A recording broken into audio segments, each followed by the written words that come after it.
Bismillahirrahmanirrahim. Alhamdulillah wassalatu wassalamu ala Rasulillah Muhammad bin Abdullah wa ala alihi wa sahbihi ajma'in, amma ba'd. Selamat datang di channel saya. Bagi yang belum subscribe channel saya ini, silakan di-subscribe untuk mendapatkan update video-video kami terbaru. Mengapa saya membahas tentang identitas sunnah? Apakah saya mau punya tujuan memecah umat Islam berkelompok-kelompok, atau untuk tujuan pribadi saya, atau untuk tujuan partai saya, atau yang lainnya? Saya punya tujuan baik. Dan niat karena Allah membuka channel ini mengajarkan kepada kalian bukan hanya saja sunnah, sunnah akidah ahlus sunnah dan pemikiran ahlus sunnah yang sebenarnya, namun juga mengajari kepada kalian makna dari Al-Quran dan juga bahasa Arab, mengajari kalian juga bahasa Arab. Jadi ini semua insya Allah ilmu yang bermanfaat untuk kalian, ya. Kemudian ajaran ahlus sunnah itu menyatukan umat Islam, bukan memecah belah, ya. Jadi kalau ada yang ngaku ustadz atau habib atau syekh, lalu dia menuduh orang yang membongkar kesesatan kelompok-kelompok sesat sebagai pemecah belah, maka dialah orang yang tukang pecah belah, ya. Karena dia menutupi fakta sebenarnya dari kesesatan kelompok itu, ya. Karena persatuan umat Islam itu persatuan di atas kebenaran, ya. Bukan bersatu di atas berbagai macam kesesatan dan kebid'ahan, ya. Nah, di sini mengapa saya membahas tentang sejarah, fakta sejarah yang disembunyikan? Sebenarnya ini tidak disembunyikan, ya. Tertulis di buku dan ada di buku, tersimpan di arsip. Namun orang-orang yang punya titel, ya, mereka tidak mau membuka fakta sejarah ini, entah karena demi partainya atau demi kelompoknya atau demi apalah, itu saya tidak tahu, ya. Tapi saya ini membuka ini adalah untuk menolong ahlus sunnah dimanapun berada, bukan hanya di Indonesia saja, namun juga di seluruh muka bumi ini, ya. Karena ahlus sunnah itu, ya, kelompok yang paling banyak dibantai oleh Syiah, ya, dan kelompok-kelompok sesat lain seperti Khawarij, ya, berbagai macam aneka kesesatan itu. Nah, di sini saya lanjutkan. Jadi untuk kalian yang ingin tahu video-video saya, jangan hanya menonton 1-2 video, tapi tonton semua video supaya memahami apa yang saya maksud. Ada seorang sejarawan itu tokoh Syiah, namanya Lut bin Yahya, yaitu Abu Mukhnaf, ya. Mukhnaf ini dia satu-satunya perawi yang meriwayatkan tentang cerita terbunuhnya Al-Husain, ya. Jadi dia lalu Al-Waqidi juga dialah yang membuat versi film, yaitu bahwa kepala Husain dipotong kemudian dibawa ke Ubaidullah bin Ziyad, lalu ditusuk-tusuk dengan tongkat, lalu dikirim ke Yazid, kemudian sama Yazid disimpan di kotak gitu, ya. Kemudian lalu dicuri, lalu dibawa dimakamkan, tidak tahu entah di mana. Sehingga muncul ada kepala makam Husain itu ada 3.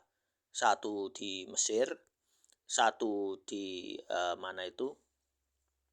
di Suriah, ya, di dekat sama masjid Jami' al-Umawi, ya. Lalu ada juga makam kepala Husain di Karbala, terus satu lagi entah di mana. Intinya kelompok-kelompok sesat itu menggunakan, ya, cerita-cerita bohong dan hoak, ditambahi drama supaya orang-orang tergerak emosinya, tergerak perasaannya supaya mendukung Syiah. Sama seperti sekarang, ya. Ketika Ismail Haniyah dibunuh, ya, Saya tidak tahu, wallah alam, apakah Ismail Haniyah ini dia orang Syiah atau Sunni, tapi yang saya tahu dia Sunni. Tapi dia juga terpengaruh dengan ajaran tasawuf, ya. Itu yang saya tahu, ya. Wallahu alam. Kemudian As-Sinwar, ya, yang terbunuh di mana, di Gaza itu, ya. Saya tidak paham apakah dia memang Sunni asli atau dia terkontaminasi dengan tasawuf, ya. Wallahu alam, ya, amruhu ilallah. Namun kelompok Syiah ini mereka menggerakkan perasaan Ahlus Sunnah bahwa Ahlus Sunnah yang lain tidak ikut jihad, ya. Ya, yang memulai perang siapa? Yang memulai perang Hamas, ya. Yang mendukung Hamas Syiah, ya. Lalu yang jadi korban adalah rakyat sipil, ya.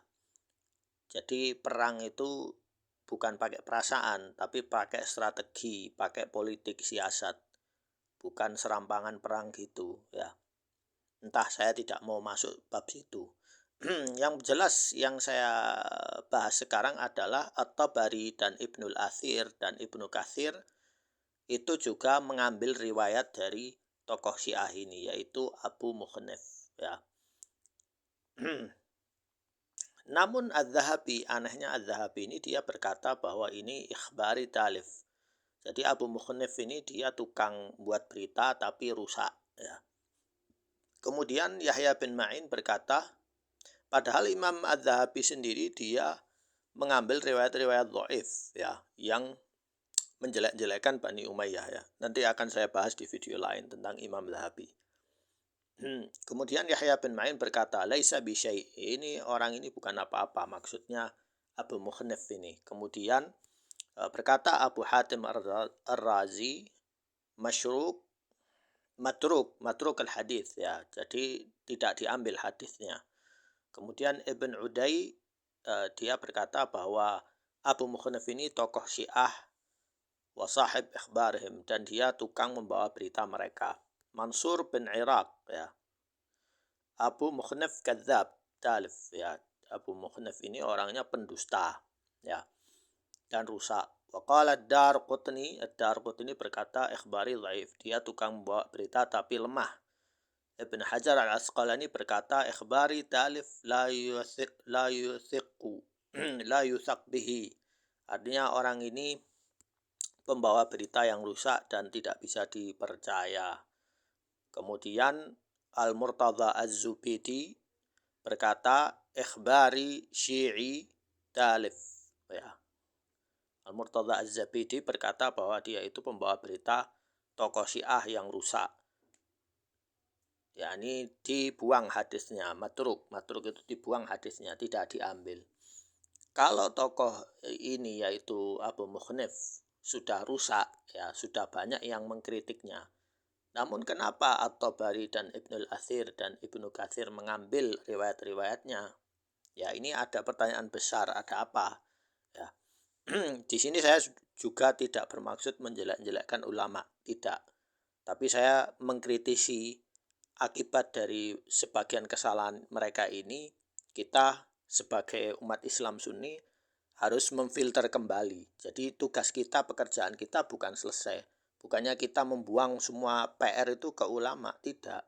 Memang tugas pertama ke ulama yang sekarang ini yang harus memfilter lagi cerita-cerita ini.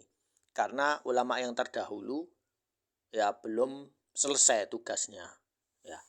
Dan Syiah ini mereka tidak pernah putus asa, terus bekerja 24 jam menyesatkan umat Islam Sunni.